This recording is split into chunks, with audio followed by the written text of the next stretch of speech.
within 21 months we will have Brexit in Ireland.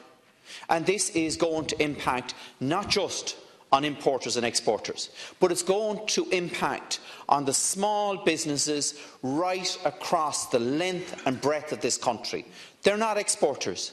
They haven't the opportunity to export, but they're creating a lot of jobs in provincial towns and in rural Ireland, and they are not falling under any of the support criteria that are there at the moment.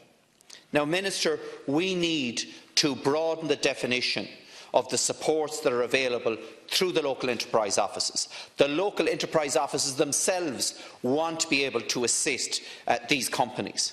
We need to broaden the definition of support in relation to Enterprise Ireland, not just focusing on export, but also on import substitution, particularly now when our nearest neighbour is going to be a third country.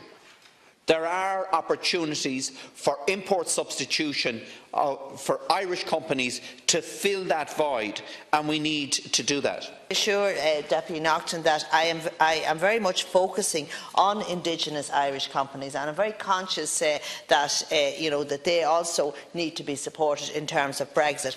And for that reason, I'll just take this opportunity to list out the supports for non-exporting businesses. First of all, we have the Brexit loan scheme, and that's open to all businesses. It's a working capital facility that is available at 4% interest rate, repayable over 3 years.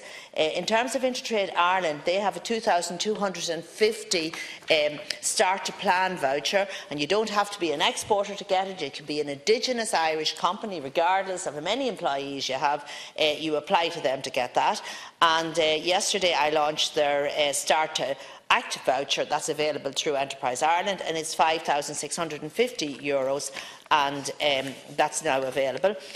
Just to say also that Intertrade Ireland got an additional €1 million from my department in budget 2019, and that was without the need for matching funding from Northern Ireland, because I knew that there was going to be an increased demand for their services in view of Brexit, and for that reason they got an increase of 17% in their budget, which represented €1 million.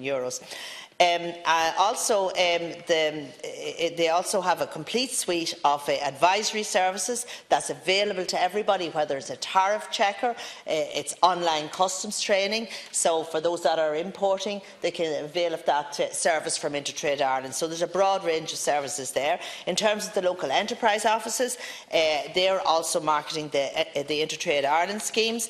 And number one, and this is again available across the board, they have customs training, they have mentoring, and business planning available. They give out consultancy grants, and that doesn't apply to any limit on employees. They can deal with companies whatever size.